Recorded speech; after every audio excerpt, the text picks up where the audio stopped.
Congratulations, Data Sloths. How are you guys feeling? Good. Yeah. Cool. Go Alex. No, I mean, special thanks actually to Carolina and Sonia, because they actually did a lot of work in this challenge. Because I mean, I was quite busy as well, and Susan as well, but the both of them, they did very well, so they deserve special thanks. Okay, well, let's watch real quickly your pitch. It's 1 minute, and then we'll get back to ask you a couple more questions. Okay. Hi, we are Data Sloths. We would like to show you a prediction model for the demand of shared bicycles for Abura Valley to optimize the balance between bike stations. Here we look at a network of 107 stations, did an enhanced analysis for the top 5 stations, and to understand also the COVID impact, and did a very thorough data cleansing. Our modeling strategy is predict the difference between check-ins and check-outs in the station, understand when there are too many check-ins or check-outs, and visualizing the problematic stations as follows.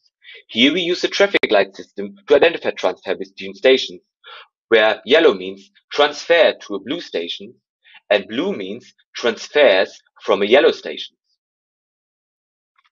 Our solution is to balance bike sharing system and also decrease CO2 emissions to increase customer satisfaction. Thank you. We are Data Sloths.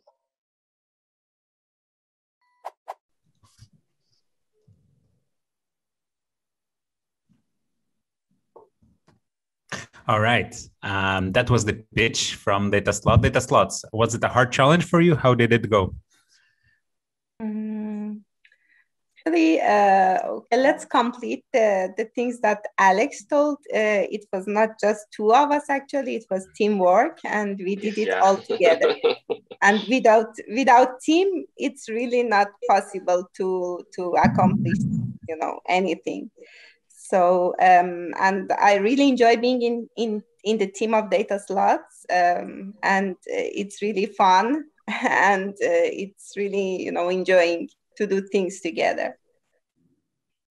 Well, it's interesting that you say that it's really about teamwork and having the whole team on board doing this. How do you divide work amongst your team so that things can get actually done?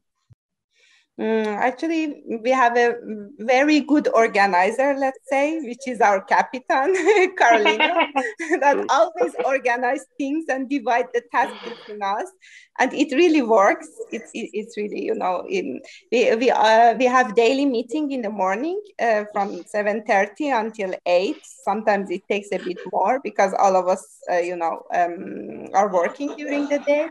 And at that time we talk about the challenge, then we take some notes from the things that we must do until tomorrow, and then divide this between the member of the team, and each one of us knows that during the day what we need to do until tomorrow, and this is really good. Really up to now, this strategy work well. Yeah. Yes, it's true. It's true. Really great work. Miguel, Maggie, do you want to ask anything else as long as we have Data Sloths here on the line? I was going to ask a question, guys. It's as you know, it's already the second stage that you win, and you were actually in second place in the first one. How confident are you of making the top 3 in stage 4? Alex. I think we are quite. I think we have always a very down-to-earth approach, so we not want to to be too. We have over expectations. I think we see each challenge as maybe as it was our first challenge. So, but obviously, you want to kind of keep this kind of level of success or whatever we would call this. But I think it's just like it motivates us as well, like working a bit harder probably. And I think the great teamwork, I think it's we just try our best and try to incorporate all the ideas and things we find when we do the research, state of art. But then in the end, when you deliver the results, sometimes you just think, oh, we could have done better. But maybe it's just the way it is. It's kind of like you have that imposter syndrome where you think, oh, you need to learn more, you need to do more. But I think, yeah.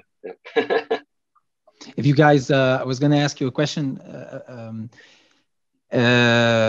in terms of like besides the way you organize your tasks and the way you manage the project during those 2 weeks, how do you take into consideration that approach of doing a very basic solution in the end, and then do you think that you still have time in the end to kind of improve that basic solution? What's the way you tackle this? So usually we start with the basic approach. Like for the fourth challenge now, we also say, okay, let's start with the basic approach and then add elements, when we actually have that basic approach, because usually you have a lot of problems as well with, the data, and, sometimes you're happy actually that you already have a basic approach, and then it's almost submission time, isn't it? But then, I think it's the best way to do it. But maybe Sonia and Carolina have as well something to say. We always start with a basic approach, a dummy solution, and then improve it. If we have time, we try to make it better and better. Yeah, this is actually our strategy.